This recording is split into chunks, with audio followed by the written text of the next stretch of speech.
हम इस वीडियो में डिस्कस करेंगे कैसे लिखना है। राइटिंग एक ऐसी विधा है जिसको ज़िंदगी भर मनुष्य सीखता रहता है। बड़े से बड़े लेखक के लिए यह चुनौती का विषय है और हम आपको बताएं कि आज 25 किताबें लिखने के बाद भी हम अभी भी सीखते हैं कि कैसे लिखा जाए।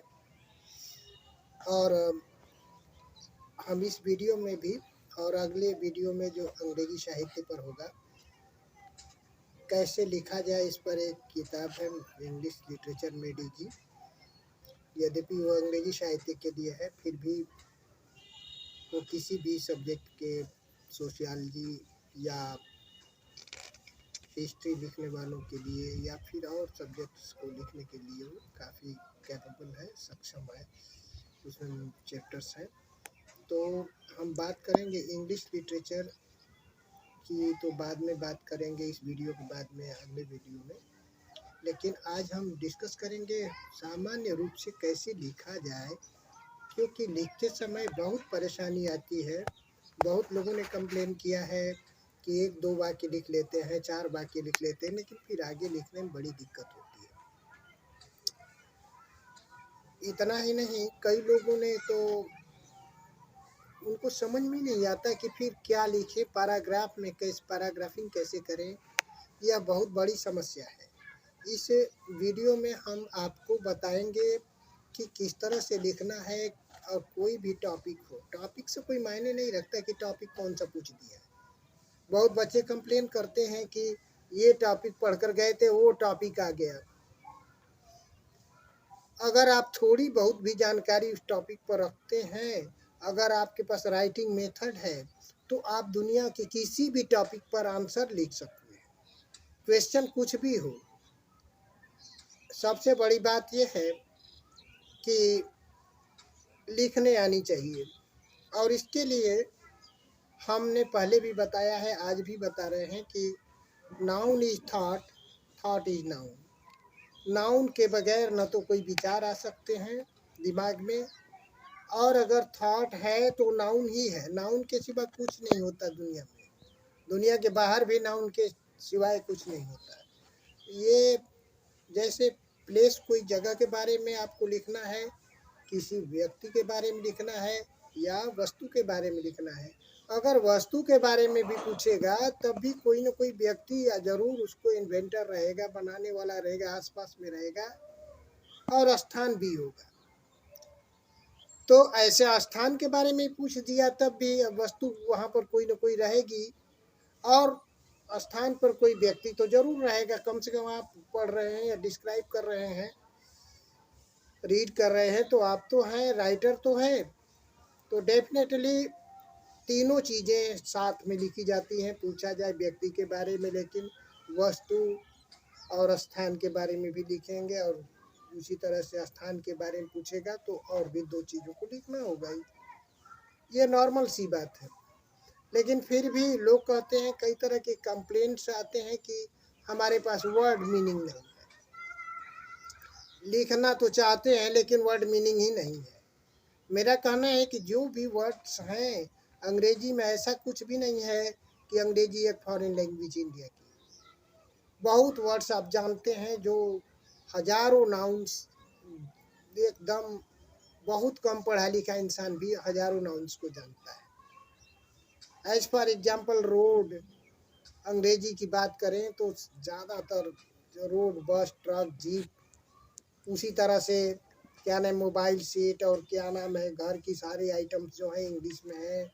सीलिंग फैन है तो क्या नाम है बल्ब है, ट्यूबलाइट है, और भी बहुत एरोप्लेन है। बहुत सारी चीज़ें हैं जो कि इंग्लिश में ही यूज होती है, और हर वर्ड का प्रयोग किसी भी ऐसे में किया जा सकता है।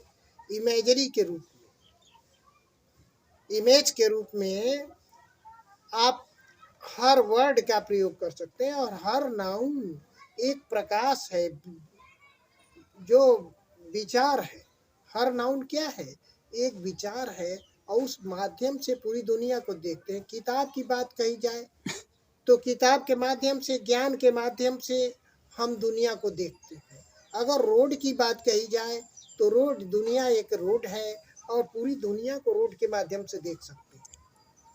उसी तरह अगर रेल की बात कही जाए, ट्रेन की, तो दुनिया भी एक ट्रेन है।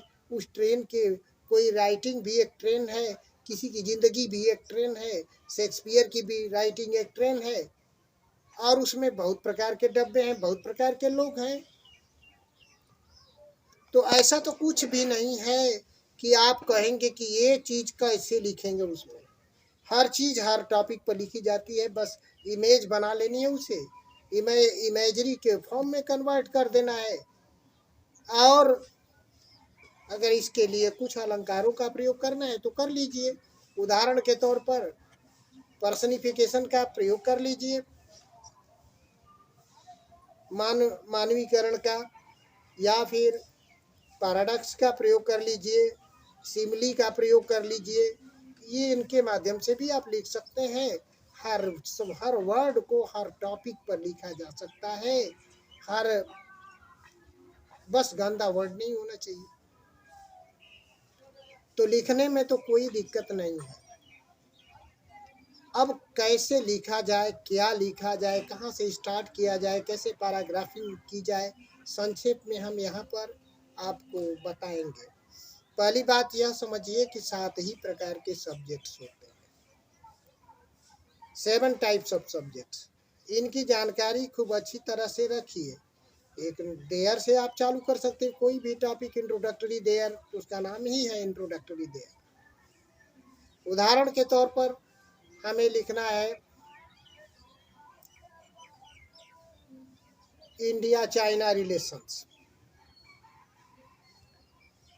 तो आराम के साथ हम लिख सकते हैं there are several stages in India China relations.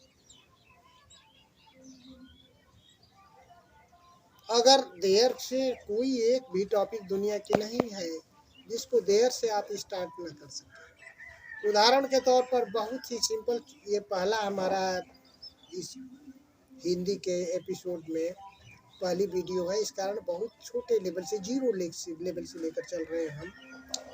तो हम आपको बताएं कि अगर the book you like most अगर लिखनी है तो there are many books in the world but the Ramcharitmanas is the best one, आप लिख सकते हैं। There are many books in the world but Hamlet is the best one, आप लिख सकते हैं। या मोस्ट इंटरेस्टिंग वन लिख सकते हैं, द डीपेस्ट वन लिख सकते हैं। कोई दिक्कत नहीं है लिखने में, कोई भी टॉपिक हो देयर से चालू कर सकते हैं। एक और बात है कि देयर के बाद में और भी 7 में से किसी भी वर्ड से चालू कर सकते हैं, किसी भी सब्जेक्ट से चालू कर सकते हैं। जैसे नाउन है, नाउन है, जैसे रामचरितमानस की बात की हमने, साइंस की बात की, या और भी कोई भी टॉपिक है, ट्रैवल की बात की, तो हैज का प्रयोग खूब करें। हैज के सिनोनिम्स हैं कंटेन्स, कंसिस्ट्स, इंक्लूड्स, पर्टेन्स, और न जाने कितने सिनोनिम। उनको अगर देखेंगे आप किताबों में, दुनिया भर की 72 लाख किताबें ले आए, सब में इसका खूब प्रयोग हुआ है। क्योंकि हर वस्तु कोई न कोई क्वालिटी रखती है, हर इंसान कोई न कोई चीज़ रखता है, तो इसको कहते हैं। तो रखता है, तो जैसे as for example science has many wonders and prospects, science has many wonders and prospects बोल सकते हैं। इसी तरह man has many wonders and prospects, Ramcharitmanas has many wonders and prospects. Has का प्रयोग तो बहुत आराम से, Ramcharitmanas contains the deepest philosophy for life, the most useful philosophy for life, आप बोल सकते हैं। तो कंटेन्स का, कंसिस्ट का, इत्यादि का प्रयोग हो सकता है। इसके बाद आप तुरंत ही नाउन से यूज करेंगे तो ईट का प्रयोग कर लीजिए। As for example it gives us many lessons and examples, useful to life बोल सकते हैं। गिव्स अस, गिव्स का प्रयोग करना है। साथ ही में एक और वर्ड है वर्ब में जिसे यूजेज का प्रयोग हमेशा होता है। जैसे the writer uses various types of symbols, ये भी आप कह सकते हैं लिटरेचर में। चाहे Tulsidas uses quatrains and couplets, तो इसको भी कर सकते हैं। इसके अतिरिक्त गिव्स का प्रयोग होता है। Ramcharitmanas gives an insight into various forms of devotion. Gives science gives us many wonderful things, और उन चीज़ों का नाम आप लिख सकते हैं। तो मेरे कहने का अर्थ है कि वर्ब 10-20 ठो वर्ब अगर रहें और ये सब्जेक्ट आपको मालूम है, सब्जेक्ट 7 फॉर्म्स। अभी तक मैंने देयर को बताया, दूसरा बताया नाउन, तीसरा समझ जाइए, तीसरा सब्जेक्ट क्या है, इन्फिनिटिव। इन्फिनिटिव भी तीसरा सब्जेक्ट मान सकते हैं। To think of Ramcharitmanas is to think of a great poem है, यहाँ से चालू कर सकते हैं। और आप to discuss the problems of कोविड-19 is to discuss a sad aspect of life, और to discuss many sad aspects of life, ये भी आप कर सकते हैं। तो टू का प्रयोग करें, वर्ब से पहले लगाने, टू लगा देने पर इन्फिनिटिव उसको कहते हैं। क्या कहते हैं, इन्फिनिटिव। और इन्फिनिटिव को भी सब्जेक्ट बना करके आप लिखें। साथ में एक और फॉर्म होता है इन्फिनिटिव जैसा ही होता है, जेरंड, क्रिया में आईएनजी लगा दीजिए, जेरंड बन जाएगा, ये भी एक सब्जेक्ट बन जाता है। तो जेरंड को बनाने में आसान है। जैसे running during the morning period is a healthy exercise, playing football needs power and stamina. तो जाहिर है कि किसी भी टॉपिक फुटबॉल पर आ जाए या रनिंग पर आ जाए या reading Shakespeare gives us the greatest pleasure. ठीक है, आप ऐसा लिख सकते हैं। Reading Hamlet gives us the deepest philosophy of life, लिख सकते हैं आप। तो जाहिर है कि अभी तक मैंने बतलाया कौन कौन सब्जेक्ट, और ये बीच में भी रख सकते हैं, शुरू में भी रख सकते हैं। अभी तक मैंने देयर, नाउन, इन्फिनिटिव और जेरंड को बतलाया। ये हर एक पैराग्राफ में आप लिख सकते हैं, और इसके बाहर 7 सब्जेक्ट के बाहर कोई पैराग्राफिंग है, न तो कोई किताब है, न कोई कुछ नहीं है, इसके अंदर ही सारी चीज़ें साथ में। अभी तक 4 जान चुके हैं। 5वां प्रोनाउन तो आप जानते हैं, नाउन के बाद प्रोनाउन का प्रयोग होता है। अब प्रोनाउन अगर सजीव है तो ही सी इट का प्रयोग करें, अगर एक वचन है, प्लूरल है, तो आप क्या करेंगे, उसमें दे का प्रयोग करेंगे। वन का भी प्रोनाउन के रूप में प्रयोग होता है। तो प्रोनाउन का प्रयोग करें नाउन के साथ में, और प्रोनाउन से भी किसी पैराग्राफ को शुरू किया जा सकता है। As for example, it is a philosophical thing to talk about the problems of Hamlet.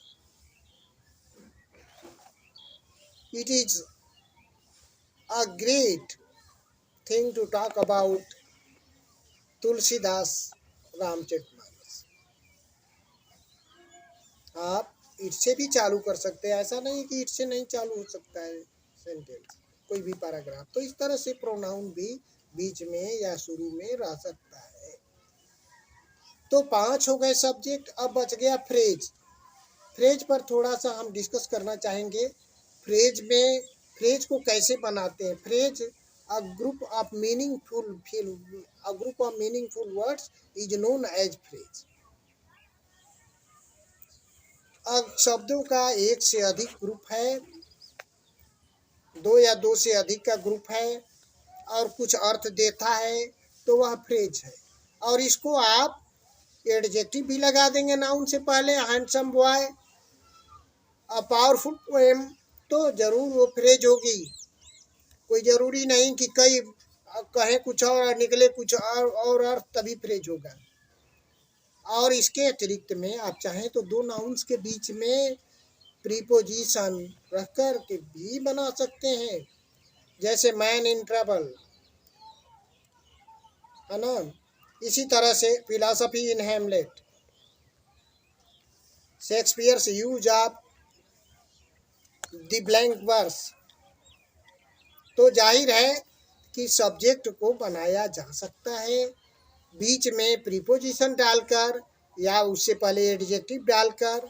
इतना ही नहीं, फ्रेज बनाने के लिए कंजंक्शन का भी प्रयोग कर सकते हैं आप, जैसे Ram and Shyam, poetry and philosophy, satire and heroic couplet. जाहिर है कि एंड से भी लग जाएगा तो बन जाएगा, एक से अधिक शब्द बन जाएंगे और वो सब्जेक्ट के रूप में यूज किए जा सकते हैं। इसके अतिरिक्त भी फ्रेज बनाने के तरीके हैं। उदाहरण के तौर पर हम इन्फिनेटिव से भी फ्रेज बनाते हैं। To work hard in life, यहाँ तक फ्रेज हो गया। To work hard in life gives us success, gives verb हो गई, तो इन्फिनेटिव से तो बन सकता है। और फ्रेज तीन तरह के हैं, नाउन फ्रेज, एडजेक्टिव फ्रेज और एडवर्बियल फ्रेज। तो एडवर्बियल फ्रेज में तो निश्चित रूप से वर्ब के साथ या एडजेक्टिव के साथ हो सकता है फ्रेज, खास करके वर्ब के साथ। वर्ब के इर्द गिर्द दो चार वर्ड हो सकते हैं, दो से अधिक हो जाएंगे, हो जाएगा एडवर्बियल फ्रेज। लेकिन मेरा ये टॉपिक है कि सब्जेक्ट कैसे बनाएं। तो जेरंड से भी जैसे बना सकते हैं, जेरंड से playing cricket needs a great amount of time. Playing cricket यहाँ पर फ्रेज है। Working hard in life gives many blessings. Many blessings आपने कह दिया तो जाहिर है कि working hard in life, working in a proper direction in life gives us success. जाहिर है कि यहाँ पर जेरंड से भी फ्रेज बन सकता है। तो अब फ्रेज आपने सीख लिया बनाना। कैसे बनाएंगे आप फ्रेज? पहले मैंने बतलाया कि नाउन के पहले एडजेक्टिव रखकर, एडवर्ब भी रह सकता है उससे पहले, एडवर्ब के पहले भी एडवर्ब रह सकता है। इसके बाद दूसरी चीज बताई मैंने कि प्रीपोजिशन बीच में, दो नाउन्स के बीच में या एक नाउन एक प्रोनाउन के बीच में या दो प्रोनाउंस के बीच में आप डाल सकते हैं प्रीपोजिशन। तीसरी बात मैंने बताई कि इन्फिनेटिव से भी बन सकता है फ्रेज, और कंजंक्शन भी लगा करके आप फ्रेज बना सकते हैं, दो नाउन्स के बीच में जोड़ सकते हैं, और जेरंड से भी फ्रेज बना सकते हैं। तो फ्रेज बनाएंगे तो आपका थोड़ा सा बड़ा सा सेंटेंस दिखेगा, और फ्रेज ही तो लिखना है। फ्रेजियोलॉजी से कोई राइटर समझा जाता है, पहचाना जाता है, और लिखना इतना आसान है। इसके बाद एक और कर्ता बताने के बाद में बस बहुत शॉर्ट में आपका समय लेंगे, बहुत कम समय लेंगे। एक ठो और कर्ता बताते हैं एक, तो उसमें क्लॉज होता है कर्ता। What to do is not decided. अब व्हाट टू डू, देखिए क्लास जो होगा where he lives is not known, where he lives यहाँ पर क्लास है, इज नॉट नोन आगे का है, सब्जेक्ट है, और बाकी इज नॉट नोन प्रेडिकेट है। तो जाहिर है कि वेयर ही लिव्स ये क्लास है। क्लास किसे कहेंगे? एक ऐसा फिनिट वर्ब उसमें होती है, फिनिट वर्ब जरूर रहेगी। फिनिट वर्ब का अर्थ होता है ऐसी क्रिया जिसका सब्जेक्ट वाक्य में कहीं ना कहीं होता है, उसको फिनिट वर्ब कहते हैं, जो कि सिंथेसिस और एनालिसिस का विषय है क्लास। लेकिन हम इतना बताएं आपको कि क्लास भी सब्जेक्ट का काम करता है, और इन्हीं 7 सब्जेक्ट से दुनिया की सारी किताबों को लिखा गया है। ये बीच में कभी सेंटेंस आ जाते हैं, कभी शुरू में आ जाते हैं, लेकिन हैं इतने ही सब सब्जेक्ट्स। अब रही बात कि कैसे लिखा जाए,